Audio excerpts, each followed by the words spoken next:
Meanwhile, in a significant economic update, the National Statistical Office, the NSO, is projecting India's economy to grow at 7.3% in FY24.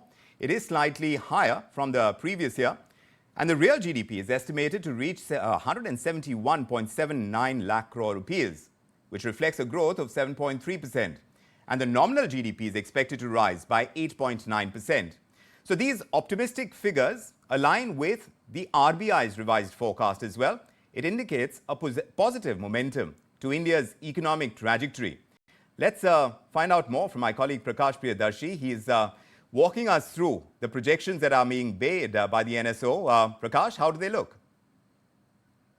The government has released first advance estimates of GDP for the financial year 2024. The data Mosby has released is growth in real GDP during financial year 2024 is estimated at 7.3% as compared to 7.2% in FY23. Whereas the growth in nominal GDP during FY24 is estimated at 8.9% as compared to 16.1% in the financial year 2023. Along with that, government sees FY24 GVA growth at 6.9% year-on-year basis, down from 7% in the financial year 2023. Along with that, data shows manufacturing industry growing at 6.5% in FY24, up from 1.3% in FY23.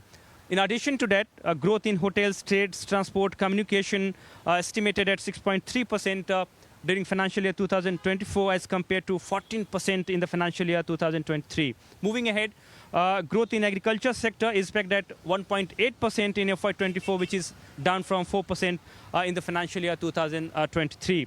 However, these are early projections for FY24, and improved data coverage, actual tax collection numbers, and expenditure incurred on subsidy will have a bearing on subsequent revisions of these estimates going forward. Government is going to release second advance estimates on February 29, 2024. Let's see how it pans out, and will there be further revision in these estimates going forward. With these estimates, let's just check in with Principal Economist and Senior Director of Public Finance at India Ratings and Research, Mr. Sunil Sinha is joining us on this edition of India Tonight. Mr. Sinha, it's good to have you with us this evening, but do tell us, with the kind of projections being made now by the NSO and earlier by the RBI as well, how does it match your own estimates? Because you have mentioned consumption demand. In the past, you have said this, that consumption demand is not widespread and wage growth is vital for consumption growth. There will be potential roadblocks in 2024. What do you see coming as potential risks to the kind of projections being put out by the government? So far as fiscal year 24 is concerned, obviously we were at 6.2% initially, but when the second quarter numbers came, that obviously was much better than our expectation.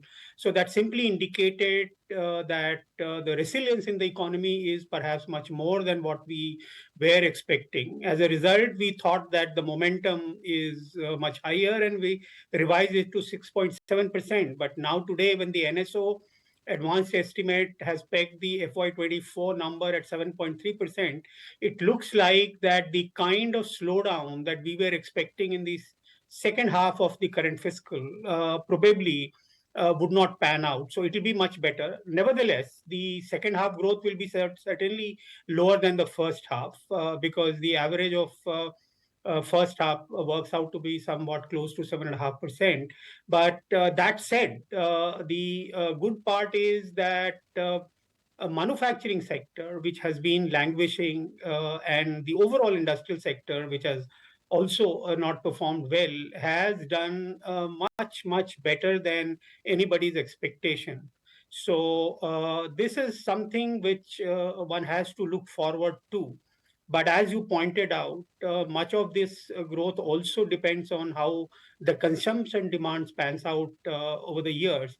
And here we have a concern, and the data also shows that after growing at 7.5% last fiscal, the consumption demand is going to drop to 4.4% in the current fiscal. And the key reason, in our view, is that while living in the urban areas, most of us do not see really the consumption demand coming down, given the fact that the way the cars are selling, particularly the ones which are 10 lakh and above, and various other goods and services that is mostly consumed by the people belonging to the upper income bracket. But the fact remains that so long as the people belonging to the lower income bracket do not come back into the fold of the consumption demand, such consumption demand will not be sustainable in the medium to long term. In fact, we were talking about the real estate sector, and the experts were pointing out that the demand is in the higher end of what the offerings are in the bigger cities. But the lower end, where we saw a lot of moves in affordable housing, now that has seen a kind of shrinkage. Going ahead from here, consumption, if it isn't what it is to be able to push up the kind of growth in GDP that is being projected right now, if you are going to see the lag effect come in as far as inflation and what the RBI has done with interest rates, the lag effect on growth, if that has to play out, how do you think the RBI's next moves on interest rates are going to help things along as far as economic growth in India is concerned?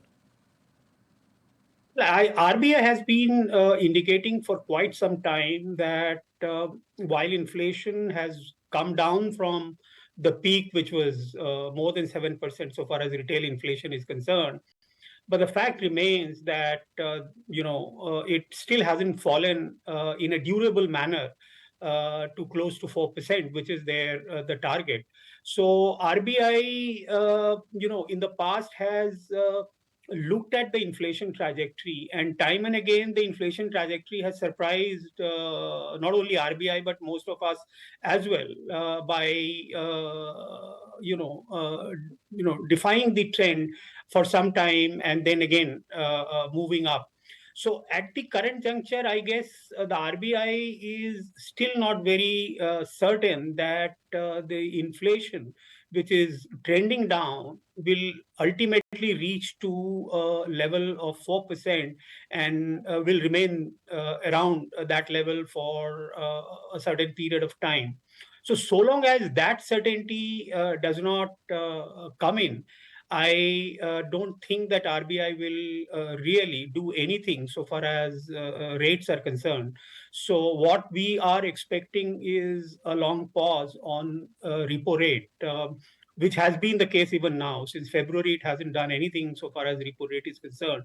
And the likelihood is that over the next few months also, we don't see RBI doing anything. On the contrary, RBI will remain very watchful of inflation and its trajectory, as well as the inflationary expectation, so that the policy adequately anchors not only the ongoing inflation, but also inflationary expectation.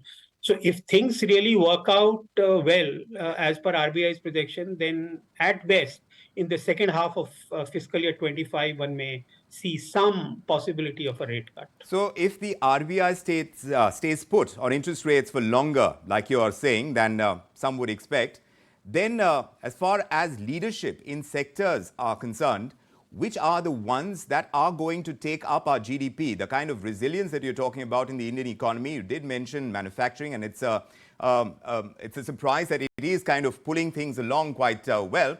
But where is the maximum kind of growth going to come from in our economy? Well, the bellwether remains the services sector, and within that, of course, the trade and financial sector. So they'll continue to do well. I mean, these were two sectors which recovered rather lately because of the contact-intensive nature. They showed fair amount of momentum in 23, and although the growth has somewhat softened in the fiscal year 24, but it still remains very, very robust. So they will continue to provide, support to the overall GDP growth. The other two sectors from the industrial sector, in my view, will be the construction sector, and of course the electricity power sector. So these are the two sectors which again have been doing relatively well.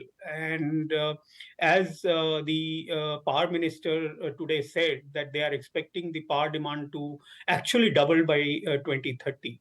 So taking these two things into consideration, my view is that even mining will chip in, but not to that extent.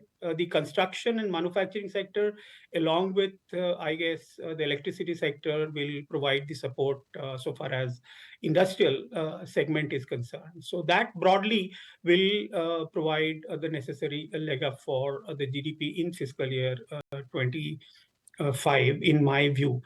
So far as exports is concerned, exports has been down and out.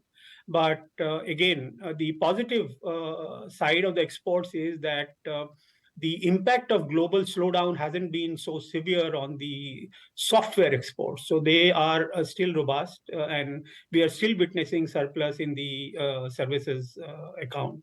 So that is another positive for the economy, not the merchandise exports certainly.